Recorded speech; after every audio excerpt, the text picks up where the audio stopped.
So here's a quick summary of Paper 1, Section 8, Active Citizenship. Now, a citizen is someone who has the rights to participate in a range of social processes and have the rights as a British citizen.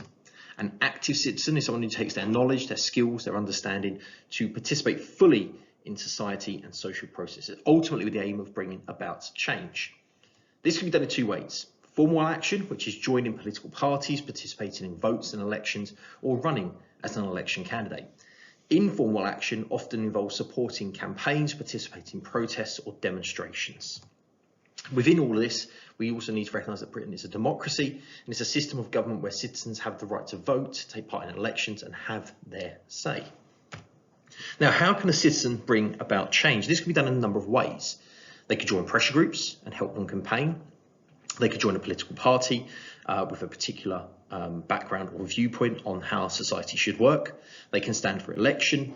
They can campaign via petitions, letter writing, taking part in a march. Or they can act as lobbyists and lobby for MPs or governments to take action and support a cause. These actions can be seen as direct actions, which involve, can be non-violent or violent, and often targets groups of people, property, and is a direct form of participation in campaigns. Indirect action is often the supportive role, so that could be signing petitions, creating or lobbying on behalf of a pressure group, and again it's a less direct form of taking action for a cause. Now, there are lots of different ways you can take action.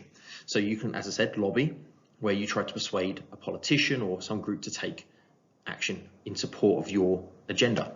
Petitions might be getting people to sign their name and again collecting enough signatures to show there is a number of people supporting this action.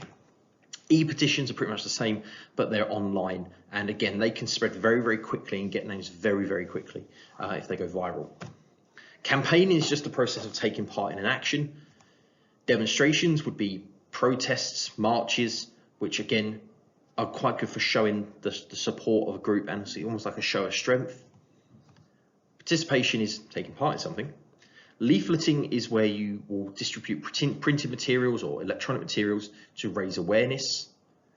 Boycotting is where you refuse to buy a product, use a service because of the company's practices, and it's a form of protest. Trade union action is where unions or organisations work on behalf of workers to campaign for their rights and protect their interests. And fundraising is raising money for your charity or your organisation.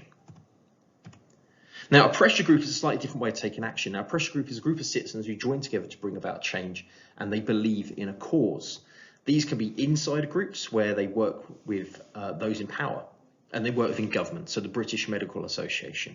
They might be outsider groups who have no real contact with the power or the political system and they work outside of it seeking change, such as Fathers for Justice. The methods used by pressure groups are like the methods of any way of taking action: lobbying, boycotting, leafleting, demonstrations, but also using celebrity support and media promotions. The target group are the people who are being targeted by a pressure group, the people who are being influenced or trying to get them to make a change. So pressure groups or target groups.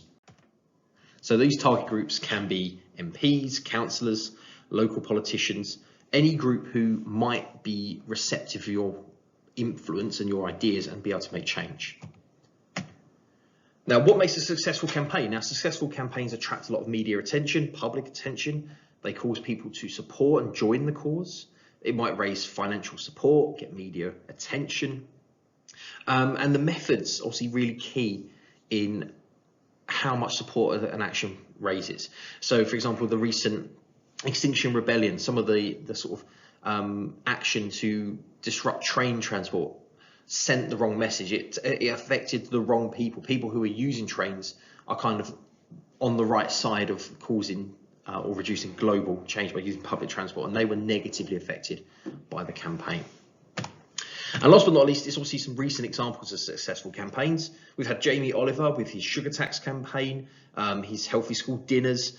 So he's had a lot of campaigns that have caused the government to change the food advice or food provision in schools.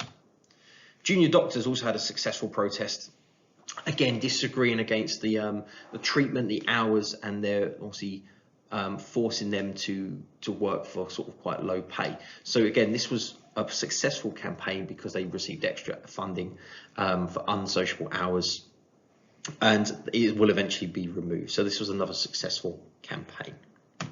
And there we have it. So active citizenship summed up in just over 5 minutes. Feel free to take a screenshot of this screen here as a little revision resource, and thanks for watching.